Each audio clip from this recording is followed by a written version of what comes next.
je poanta gdje si ti došao onda kasnije do Noris kafea, gdje si uspio napraviti nešto inovativno i novo, znači gdje nemaš nikakvu praktički industrijsku culu, osim sokova i takve neke što je ono standardno. Ali recimo ti imaš pive, sjećam se kad si pričao da si točio novo nastalu kraft pivovaru, da si bačvicu od 10 litara bacao, a danas točiš toga, ne znam, 3-4 bačve tjedno. Da. Znači, evo, Noris Cafe, vrhunski lokal, ali daj nam reci, otkud si dolazio do tih ideja, mislim, otkud uopće čak Noris u toj priči? A gledaj, to ti je nekakva prva pozitivna asocijacija. Krenuo sam sa jednim cateringom, koji je, moram reći, bio je prva dostava burgera u gradu. Danas imaš opće raširene gourmet burger industriju i vrhunske burger barove. Ovo je bila prva dostava. Znači u tom trenutku mislim da je samo u svijetu tu priču sa burgerima imao je Burger King. Čak ni McDonald's nije imao to je bilo period prije 13 godina. Mm-hmm.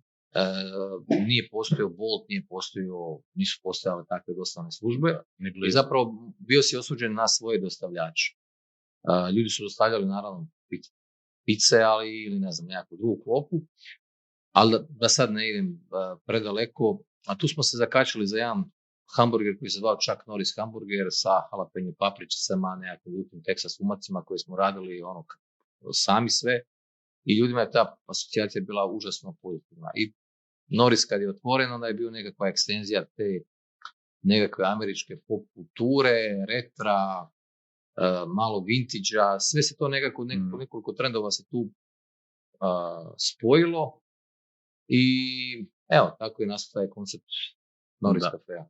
Koje je sad jako dobro. Pa, s obzirom, možda ljudi ne znaju, Norris egzistira 8 godina uspješno na jednoj lokaciji koja je užasno nezahvalna. Ja obično kažem da je to zadnji lokal u gradu, kad ideš prema Velikoj Gorici, ili prvi lokal u gradu, kad ulaziš u Zagreb. I zaista je nekakva outsiderska lokacija, ali to ti je tako nekad u životu, to što si nekakav underdog te tjerate da nekad je to malo i pitanje i ega, da ne posustaneš, da dokažeš da može. I zaživjelo je na nekoj, kažem, lokaciji koja je apsolutno neatraktivna, ali je zaživjelo konceptem i najljepša slika su mi ljudi koji dolaze unutra, vidiš po profilima ljudi da su ti ljudi došli ciljano tu.